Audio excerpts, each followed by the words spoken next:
Oh, this is Drac. Their ex left them because they got jumped by a bunch of nerds. Is that a mysterious letter inviting them to a dark, secluded location? Heck yeah, I'm in.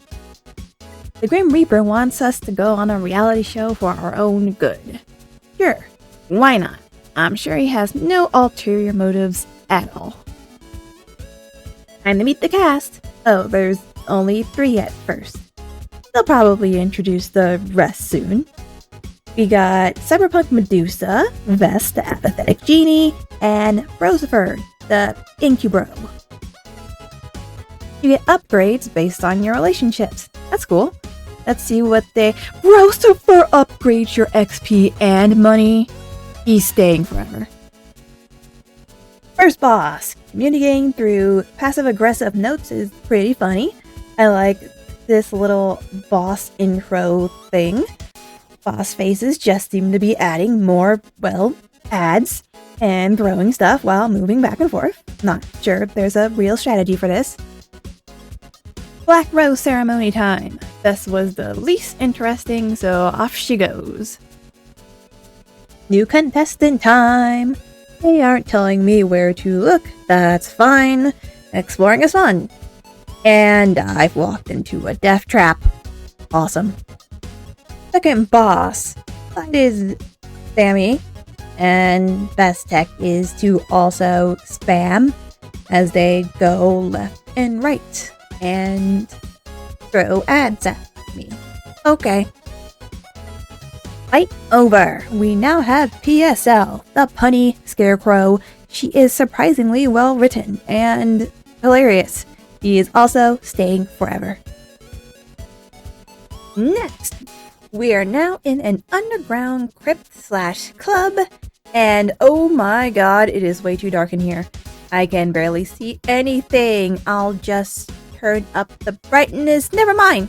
That did nothing. Moving on. We meet a succubus named Alessa. She's the most basic character so far, which means she isn't going to stick around for long. It appears I have severely broken the game. Time to replay a chunk of the progress because there's no autosave. Yay. Okay, we're back and oh my god, it's broken again. Alessa and Van Helsing are gone now. We are in a swamp. I hate everything about this place, so we're gonna leave it for later.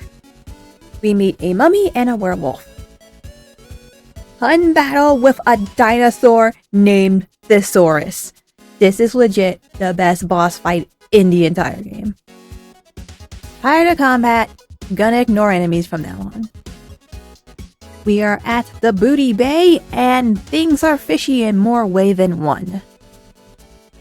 Because there's a mystery afoot, due to the pirates and sirens being at war because reasons and voices and whatnot. Mermaid wants us to go kill her general because he's gone crazy or whatever. He has multiple guns with 0 aim. We're in a creepy suburbia level now. That's pretty cool. And it leads to a neat Cthulhu boss fight, which also has some unique elements to it. 7 out of 10 because it's still just kind of throwing stuff at you, but not moving left and right. Okay, all that's over. The pirates and the sirens are no longer fighting because they aren't controlled by the Cthulhu lady. Now we have a zombie, a mermaid, and a Cthulhu as cast members. Wait, why am I being forced to talk to a pony? Why have I been teleported to a new area without a chance to save?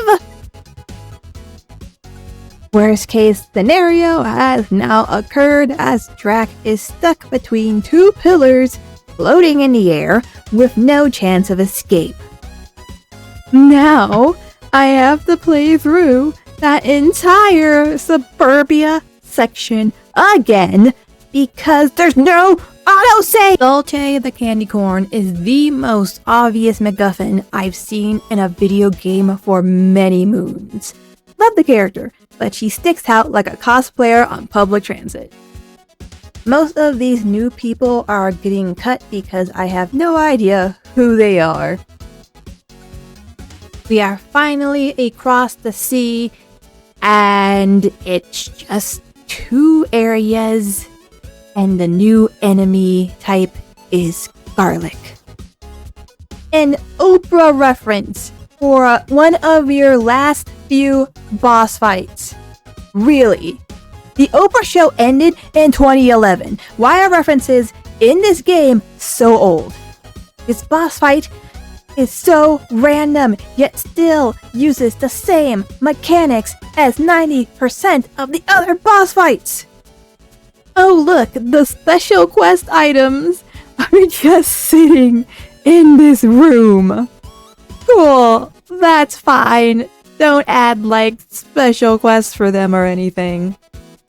Brocifer is my final choice because he has been around the longest and entertains me. TSL is a very close second. Plot twist! Everyone that wasn't picked got murdered! Time for another random boss fight before activating MacGuffin Corn. Final boss is easy, just time consuming, and also flies left and right while throwing things at you. Drac wins the fight. There's some shenanigans that happen. Drac has to sacrifice themselves by jumping out of a window into the sunlight. Things happened. I don't exactly know how it worked, but everyone's fine and alive and well. Drac goes in for a bro hug with their true love, and the credits roll. It is 5 minutes of dev credits, and the rest of the 20 minutes of credits are just the backers, some of which show up more than once for some reason. Also, there's no new game plus. The end.